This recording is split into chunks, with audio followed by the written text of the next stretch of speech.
All right, everybody, we are back again for another episode of the Coach's Compass. As always, don't know what episode it is because we're just continuing to have fun and continue to bring on great coaches from across the world. So again, remember, hit that like, comment, subscribe button down below so we can continue to help this thing grow and continue to get cool coaches on to go ahead and continue to help you guys learn from some of the best in the game. And as I said, it's your boy, Coach Coop, all the way over here from Europe.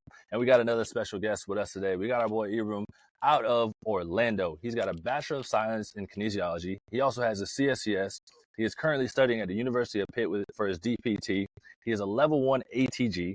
He's a UCF women's soccer assistant strength and conditioning coach. He also works at Lake Nona Performance Club, where he's working with Orlando City Youth Strength and Conditioning coach over there.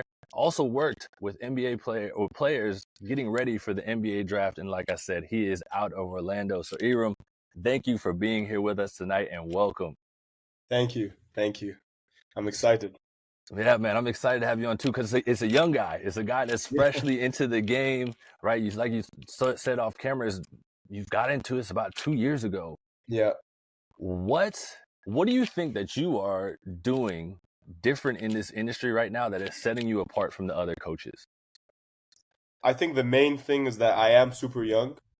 So it's definitely like it's a pro and a con because it's a pro because like I can kind of connect with the athletes more of on like because I'm young, so we can connect more on a personal level.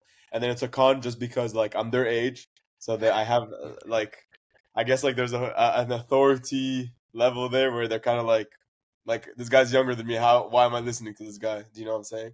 So I think it's just the environment or the standards you set is like the environment you're gonna get out of, you know. But I think what's good is that because I'm at a similar age, I can connect to them more. And how are you combating, being the same age as them and trying to be that authoritative figure, but also still be, being able to connect with them, drawing that line, that boundary Like between like, yo, I'm a personal coach and then also being a friend, you know what I mean? So yeah, so again, it's you have to set the environment early. So like, I'm very like big on don't waste my time, and I'll make sure that's like number one because I want to work with athletes that want to work. If that makes sense, I don't want to waste my time with someone that they don't want to get better. If that makes sense. Not Uh, a yeah, so you set the tone early, and it'll follow along. If I'm not the type to be like, oh, I'm your friend, I'm not your friend. Like I want to be your friend, sure, but after we get the work done, if that makes sense. So if you can get the work done, I'll be your friend. If you can't, then let's get this going. You know, let me find someone that will want to work. I love it, the no bullshit mindset, bro, because Yeah, you got to set it early, especially with athletes. Like if you don't set that early with athletes, then they're gonna walk yeah, all over you. Otherwise, you know what I mean? Like it's just you're wasting time, like you said. yeah. But what made you want to get into the strength and conditioning world? So I always played sports growing up, and I knew I wanted to be in a career that was sports related. I just didn't know exactly what route. So in the Middle East, I knew I wanted to do medicine. So my plan was to go to like med school and do that sports medicine route. But they only work with athletes to a certain extent to where it's more of a like they only work with injured athletes, number one. And number two, they only work with them for like at periods. So like if you injured your ACL, if you tore your ACL, sorry, you'd see the doctor for like maybe once every couple of months in that short time frame until you get surgery. Then every 6 months after that, if you like for checkups, and then it's kind of like it's done. Like it's very short, it's very brief. There's no like real progress going on between you and the athlete. So I realized that that's not kind of the route that I want to take, just because it's not. You don't get to succeed with the athlete. You're kind of just like a very tiny role in their journey. So then I looked at the rest of the journey, and a big part, if you injure yourself, is um, physical therapy. And another big part is if whether or not either injuring yourself or not injuring yourself is sports performance. And so my decision was between the two, but then I realized that I didn't have to make a decision. I can do both. So I just need to start, if that makes sense. So I'm already like I've already established myself in the strength and conditioning slash sports performance. My next step is to complete my degree in physical therapy. That's the DPT at Pitt. I Yeah. just, that's a lot of knowledge, right? That's a lot of Yeah. power there. Think it. What are sports like in the Middle East? Because I mean, I have no clue what the sports system is like. Do they? I mean, obviously they play soccer over there, and there's basketball. But what other sports are there, and how is it treated? Because I'm in Europe, so I know that sports here in Europe aren't necessarily in the schools, right? It's more like a club based Yeah. thing with pretty much every sport here. So, I mean, in America, you see it now that you got sports in high school, and then they go from high school, they go to college, and college to the pros. What's it like in the Middle East? It's a bit of both. It's more on the like it's more European style where you're part of a club. Then you're kind of like going through like the phases of education slash athletics. It's also not that like there's not much publicity towards it, so you can't really achieve much with it compared to Europe and America. They have all the sports you can think of. They have soccer, they have basketball, they have volleyball, they have netball, if you've heard of that. They have all the sports. I'd say the only sport they don't have is American football. But that's the first part of the word is kind of American, you know. Yeah. No, they have all the sports. They're not really big on strength and conditioning over there either. You're kind of just you go, you play, and you're done. And yeah, it's very basic. I'd say it's like America's strength and conditioning is like top tier. Europe is also up there, and then Middle East is kind of like there. I don't even think there's like a base there yet, a foundation. You know? That leaves space for you to be the first one to go back Yeah, and kind of get it yeah, rolling. yeah. What was the transition like then from going from the Middle East to coming to America? Like, how did you handle that mentally, physically, and then like leaving all your family, right? Like you leave the Middle Yeah. East to come to America to kind of study and kind of get into this field. What went through your mind then? I had three options. I could either stay in the Middle East, I could move to another part of the Middle East, or I could come to America. America definitely had the most opportunity. Like how I said, like there's no like foundation over there. There's no publicity, so you're kind of going nowhere with your field. Especially if I wanted to do strength and conditioning. So America was like my only option if I really wanted to become successful. I'm not a super like I'm gonna be sad. I'm this. I'm that. I'm not really that type. But then when I finally moved here, there was definitely some like culture shock for sure. And Yeah. it's never easy leaving family and friends and all of that. But I never thought that would be me. But I mean, it happens to everyone, you know. So it definitely took some time to adjust. But I'd say the biggest thing was definitely culture shock. Like the culture here compared to there, it's two big differences. After a few months of kind of just like getting the gist of everything, it was no problem. But I mean, at least you're in Florida. So I'm originally from Florida too. I'm from Jacksonville area. Uh-huh. At least in Florida, like it's a little more diverse instead of like Yeah, being fully immersed in like the South. Because I know what it's yeah, like if you go to the South. Like if you went to like Alabama or Tennessee or something like that, like that's a whole different shock right yeah. there, especially culturally. And then going into the sports world. So when you got into the sports world, how did you navigate getting into UCF and like working there with the women's soccer team and now being assistant strength and conditioning coach and also working with players that are trying to go to the NBA? So my family they have history in Florida, and that's how they know about UCF and like all the like the schooling here. That was really my only option because we were not really familiar with any other states or universities. So they wanted to send me somewhere where they kind of have an understanding of what it's like to be over here. So UCF was like that's the only school I applied to. Thank God I got accepted. But yeah, like that's the only school I applied to over here. And then if I didn't get accepted, then there's no America for me, you know? Yeah, so I came here. Again, I was still on track to do med school. I didn't fully commit to strength and conditioning. It took me 2 years to kind of like fully see the path that I wanted to take. And then actually the semester I was supposed to graduate, I switched my major to kinesiology because I wanted Okay. to get more into like I finally made my decision that med school was not the route and that physical therapy slash sports performance was kind of the route I wanted to take. So I switched my major. I switched to kinesiology. It took me an extra year to finish the rest of like the major courses. And then I met a professor and he gave me the opportunity to do an internship in sports science with the women's soccer team. And he told me depending on how this goes, depends on like the future of you in athletics at UCF. I worked hard. I did my job. I impressed whoever was there. He gave me the opportunity to work to do a strength and conditioning internship, and yeah, I was like, okay, sick. I did that for a semester. They liked me. They called me back. I did that for another semester, and then I kind of they so there's a final project at the end of every semester where you have to present like an annual program, and I presented it, and the women's soccer coach at the time, she enjoyed it, so she said like let's run it for next year. So she told me like let's stick with me.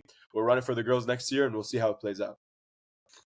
That's dope, man. It's a big ladder. Yeah, but that's also a tricky place to be in, right? Because those are internships, right? Yeah, That's, yeah. those aren't really, you ain't really No, making no money at no, at it's the all internships. free. All the I spent like I want to say 2 years now. Like up to the beginning of this year, I'd work 4 5 a.m. to 10 11 p.m. for free. No For money, no free. nothing. Yeah. So how did you survive? Like you're putting all your effort, right? All you got into trying to be a strength and conditioning coach, putting all you got into this women's soccer team. How do you survive on top of that, but still keep yourself, motivated to continue on to be a strength and conditioning coach? So there's thank God I have a good support system from from my parents. Like thank God. So Yeah, they send me over here with a mission. I have to get an education, become successful. They gave me this opportunity, so I know I'm not gonna waste it. I'm not gonna mess around. I'm not gonna joke around. So it's not really a factor of motivation. It's more of a like you were given opportunity. It's not time to mess around. It's like discipline, if that makes sense. If I go based on my motivation or my happiness level every day, I'm not gonna be working. Like I'd that's rather for just sure. enjoy my here. I'm on a student visa. I can't mess up. I can't fail a class. My parents are wasting money. I mean, it's wasting if you're not using it right, but like they're spending money on this. It's not my own. I'm not here to waste time. I'm not here to waste anyone else's time. So what are some of the things that because the college landscape is different now, Mhm. completely different, especially in college sports. Compared to when I was in college. You got the NIL deals, you got your transfer portal. How hard is it, being a college strength and conditioning coach and trying to build up those connections with these athletes that you potentially don't even know are going to be there for the following year, and then you're working with freshmen coming in. So, like, what is the difficulties with that you're having to navigate yourself? In the sense that I'm not like there's no consistency with the athletes. Yeah, like so, because I mean, they can transfer at any point, right? Mhm. And then you also have injuries, and then you got your new class coming in, and it's always an up and down scale Yeah. with college athletes. So, how are you with your programming and whatnot, being able to get the buy-in, but also just being able to keep it consistent? Uh, with those, it's very like situational. You can't like if an athlete wants to leave, I know I'm gonna make sure it's not because of me because I'm not here to parent anyone. I'm not here to assert an authoritative like role over someone. I'm not here to boss anyone around. They want to work, they come work. They don't want to work. If they can, don't come to the weight room. But it's usually a requirement. I give 100% effort in every program, every this, every that. They want to stay great. They don't want to stay. They move on. Like I won't look into the past and be like, I just wasted a couple of hours programming for this guy, and now he's gone. And like that's not my mindset. We just move forward, move forward, move forward. You know. And with women's soccer, a big thing with them is common injuries, right? You got your ACLs, Indeed. your ankles, hips. What are you seeing when these athletes come in as deficiencies, and how are you helping? I would say preventative of those injuries because I mean, but also at the same time, you can't really prevent it at Of times. course not. So what are you doing to help these athletes become better and perform at their highest level on the field, knowing that there's the huge risk with these injuries? Yeah, so actually last year we had the UCF. If you look up for UCF women's soccer, like if you keep up with them, you'll see that they've had around like 8 to 9 to 10 injuries, most of them being ACL, meniscus, like knee-related injuries. We've had one Achilles. We have some like hip labrum injuries. We've had like all sorts of lower body injuries, but mainly the knee. And my approach to that is there's always it's never like you can't prevent an injury. Like it's literally impossible. You can't read It just every moment. happens, you know what I mean? Yeah, you can reduce the chance of injury, but you can never prevent. And, the role we play into that is preparedness of the athlete. So when it comes to injuries, there's always a reason for an injury. It's never like other, like if it's non-contact, there has to be a reason this happened. There has to be a deficiency somewhere. There has to be a compensation somewhere. A contact injury, like it just makes sense. Like the guy just slide tackled me in my knee. I tore my ACL. Like, oh, fine. Yeah, But shit, there if ain't shit you can do about that one. yeah, that's what I'm saying. You can't prevent it. Like that's like it's unknown. But when it comes to non-contact injuries, where like, oh, I shot the ball and I tore my ACL, that makes no sense to me. You know, like there has to be a mishap somewhere. It has to be a form of overuse, overtraining, load management. Like there's many different key factors that we need to take into account. Number one thing, I like to address the problem immediately. So I know my athletes, they have knee injuries, or women in general. They're 6 times or 5 times more likely to tear their ACL compared to men. So I know that's something I really need to focus on. So it's all about perspective. You have to pick your priorities and make them a priority into your program. So because I've been with these girls for so long as an intern, I can kind of see the behind the scenes. Like none of these athletes are gonna go complain to the big guy. No one's gonna go to the guy that's in charge and be like your program sucks, your this sucks, your this sucks. So they kind of come and like complain to me, yeah, because like I'm kind of like a easy medium. I'm their age, like I'm not gonna snitch. So they'll come and they complain to me. So when I did my final project about them, I kind of had like a one-to-one personal, like this athlete needs this person needs this person needs this.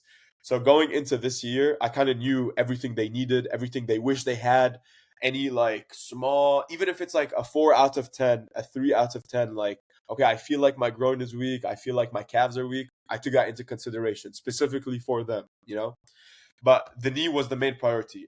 They all have knee problems, we have to get rid of it. So we stress the knee. We stress the knees in ways that when it comes time for game time, that's not the hardest thing they've had to deal with all week, if that makes sense. Like the stuff they do in practice, the stuff they do in the weight room, that's, I would say, make that the hardest thing of that week. So when they come game time, it's like this is a breeze. No, that Um, makes complete sense.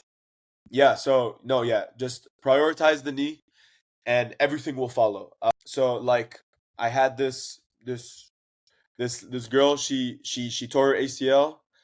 She's not UCF women's soccer related, but she tore her ACL, and like it's been a year or two later, and she still has knee problems. So, okay, well, what did they do in PT? What did they do in physical therapy? She'll tell you, oh, we worked on a bunch of like hip, ankle, this, that.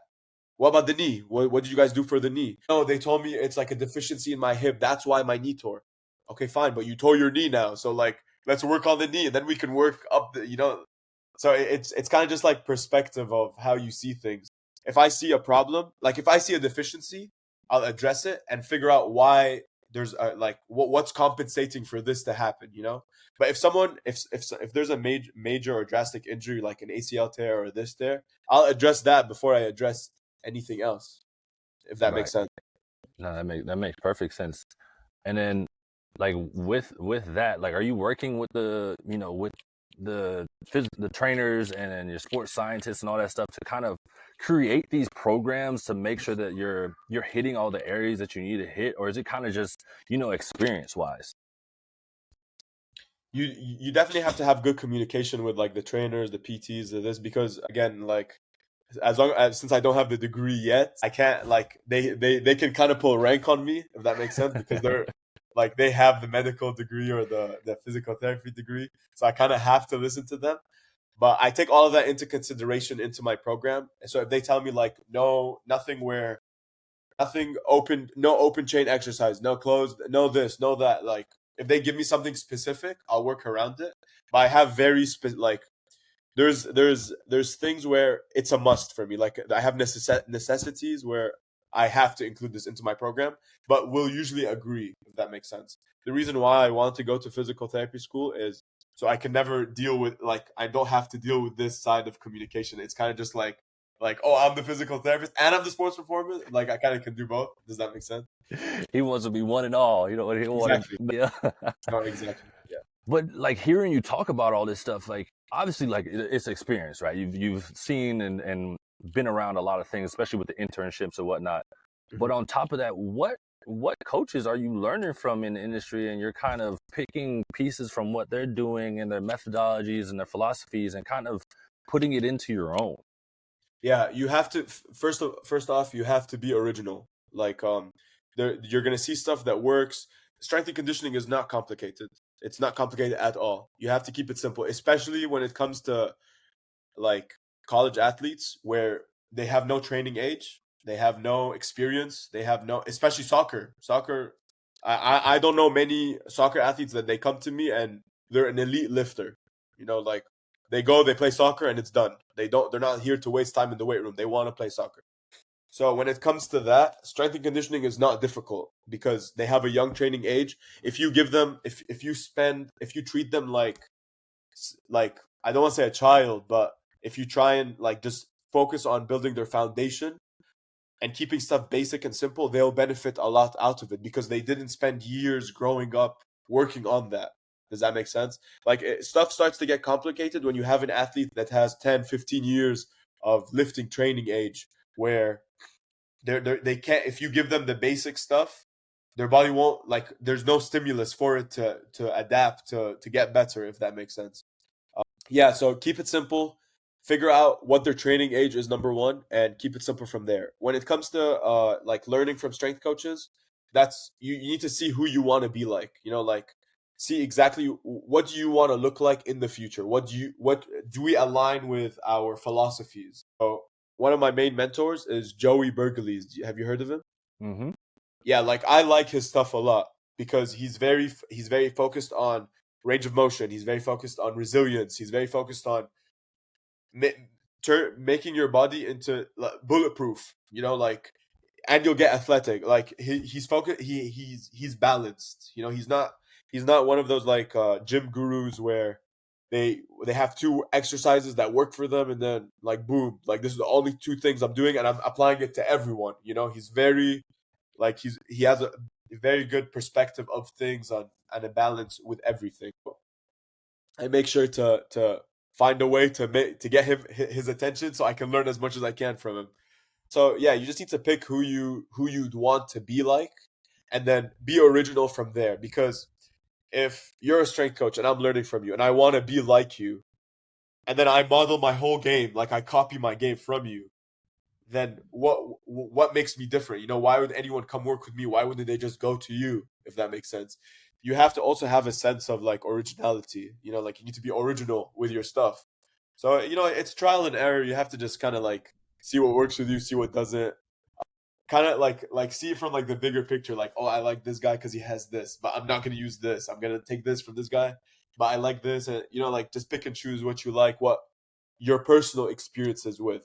You don't need to stick with it through your whole career. You're like your choices or your decisions can change week to week. You know, but yeah, it's all trial and error. I think people overcomplicate things when it comes to strength and conditioning. Like they concentrate too much on should I do this exercise or this exercise, or should I do this many reps, or should I do this many reps, or why should I do five not four?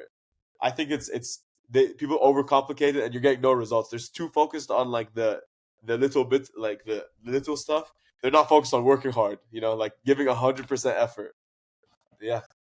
Bro, you talk like a vet in the game, bro. You've been in it for what, 2.5, 3 years, right? And you've been learning a lot, and I can hear it from your voice because you're talking like a lot of the guys that we have interviewed that, you know, keep it simple when it comes to the strength and Yeah. conditioning. Like just connect with your people, like find your path, like your rhythm, and like where you're going with it all and what you want to do. But that leads me to ask, like, where do you want to go in the strength and conditioning field? Like, where do you see yourself fitting in? And like, where's the path for Ibram in this whole thing?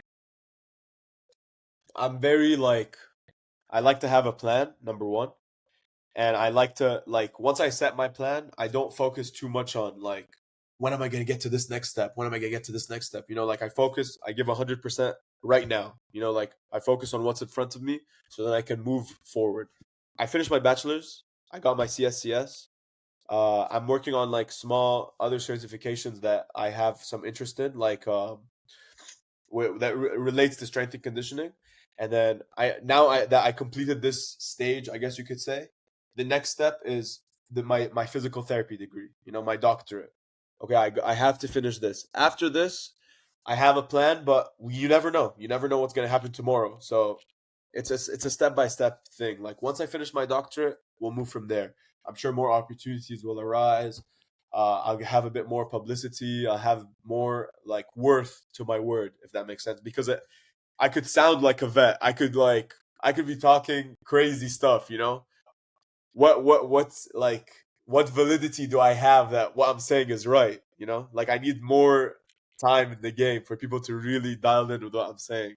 Right. No, because a lot of So it's guys, a a step lot of by guys step. were said exactly that. You know, what I mean, it took them 17, 20 years to even get in the position that they're in.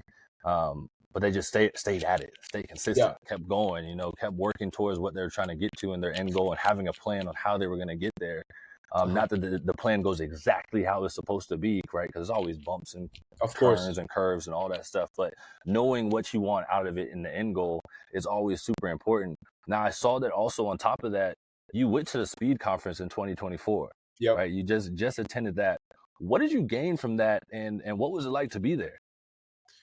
So it's always good to. This is like a sports concept where if you're at like if you're 13, if you play with the older guys, you'll get better. You know.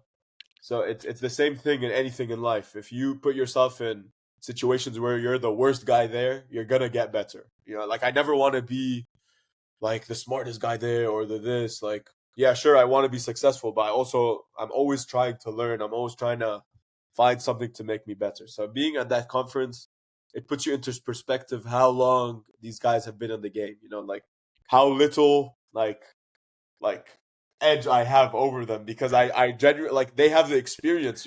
I have no experience. You know, like I just got my CSCS a few months ago. They're way past the CSCS. They're way past that. They're like 10 years into the game. I haven't like I barely just graduated university. You know, like I just graduated. I think just the biggest thing is experience. Number one, experience, meeting people, networking, seeing what they did wrong and improving on that. Because yeah, I want to go through my own journey. I want to make mistakes. I want to this. But if someone made that mistake, I don't want to make that mistake. You know, like I'm not why would I waste my time making the exact same mistake he just made? So it's I'd say the best thing about these conferences is one, you get to meet all like the best strength coaches and all their like what they're working on at the moment, or like they kind of give you a small piece of their what they have or what's been going on in their side of training. And number two, you figure out exactly what you want, what your stuff wants to look like, what mistakes to make, what mistakes not to make. I mean, ideally you don't want to make mistakes, but there's going to be risks with everything you choose to do, you know, but you just have to pick and choose. And then, like on top of that, you like again, we talk about it. You're a young dude in the game, right? And Yeah. you're learning from these old cats. Some of these old cats still don't know how to use social media and stuff. Uh-huh. How have you used social media for yourself to kind of elevate not only your game and like knowledge and whatnot, but also to push like what you're doing? Mhm. Yeah, I started my Instagram earlier this year. I always knew I want like Instagram's a big thing now. TikTok, social media in general, big thing because this is where all like the people are at. You know, that's how people are gonna find out about you. All these guys that you'll meet at these conferences, like no offense, but they're old. You know, like they didn't communicate like how we communicate now. So I definitely think being young helps in that sense that I kind of know like the trends or the this or what people want to see. I've gotten a lot of my, I guess you could say a lot of like my clients, my athletes, my parents, my kid, everything, anyone that's shown interest through Instagram where they just message me like you guys. You guys just message me. Like I think having this platform helps a lot because I'm not gonna lie, I wouldn't have been able to contact you guys. You wouldn't have been able to contact me if we never had that like Instagram connection, you know? Right. Like you never know who's watching, you never know who's gonna message you. So it's always good to mark it on there. And I'm not paying for it. I kind of do my own stuff. Like all the videos I edit, all the content is me or my athletes, and it doesn't take long to edit. It's just like a quick reel you put together, you post, you know? Like it's effortless, so why would I not do it? Yeah, for some of the boomers, like that's tough. Yeah, yeah, The baby boomers are like, yo, how do yeah. you put a video together and put this piece here and that there, and then put like lettering over it and Yeah. put the music with it too. Like, trust me, It's too much for them. It's too yeah, much my for them. mom asked me these questions, and then you get the old school coaches. They're like, man, they're like, oh, my thumb's too big to even hit the button. Yeah, So that like, what does that even mean?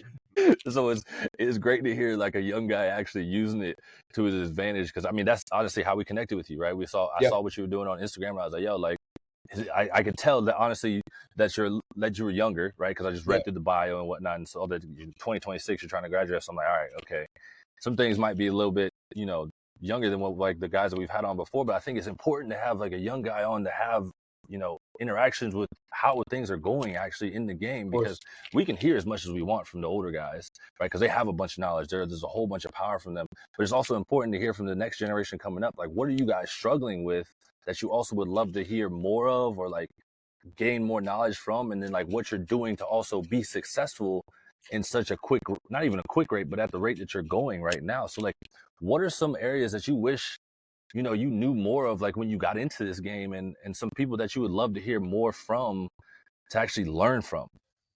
When I first started out, my biggest problem was I was overcomplicating everything. So I wanted to know what the best exercise was, what the best this was, what the best this was. There's no best exercise. There's no best anything. It's very trial and error.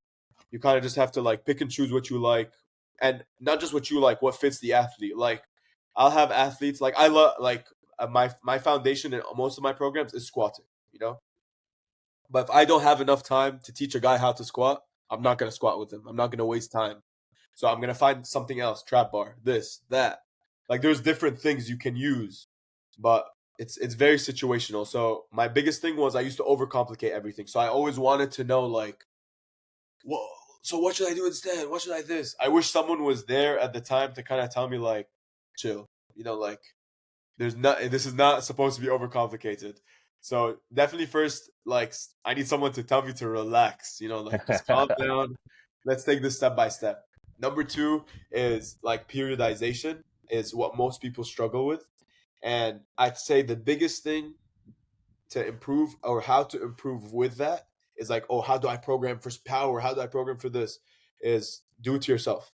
Like how am I going to give someone something and I haven't tried it on myself? How do I know it works? Okay, I've tried it on this athlete. How do I know it's worked on this athlete before that? Everything I give to someone, I've done to myself. I've tried myself. I put myself through that because if I can see improvement, they'll see improvement. Like I'm a retired athlete. Sure, I'm not like actively playing a sport. I'm not on a team right now, but if I can go through a 4, 5, 6, 10 week strength program and I see ridiculous numbers, there's no reason why this athlete should not. Do you know what I'm saying? Especially I'm more experienced. Like I have my head in the game and all of that.